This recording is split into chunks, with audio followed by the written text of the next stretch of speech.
160 pages et des milliers de dessins pour résumer sa vie. Tony Lourenço et ses co-auteurs ont choisi de raconter Élisabeth II en 16 chapitres, mêlant BD et documentaire.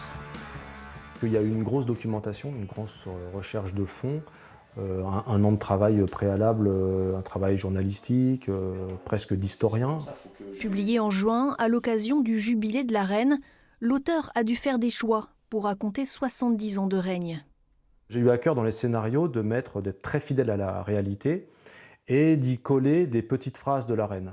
Donc j'ai plusieurs bouquins qui relataient les petites phrases, les phrases humoristiques, les grandes phrases, celle où elle est invitée par René Coty à l'Opéra de Paris.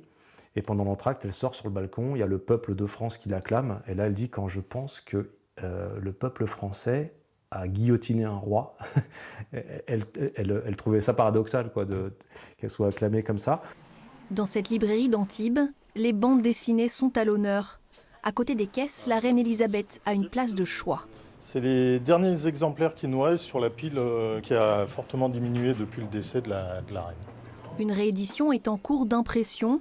Elle inclura les funérailles de la souveraine. Ici, les BD historiques ont leur propre rayon, un art ludique qui séduit les lecteurs.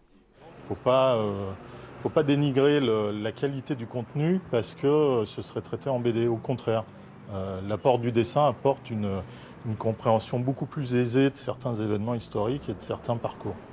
Après le basket, les Jeux Olympiques ou encore Prince, Tony Lourenço prépare déjà sa prochaine BD sur le groupe Pink Floyd.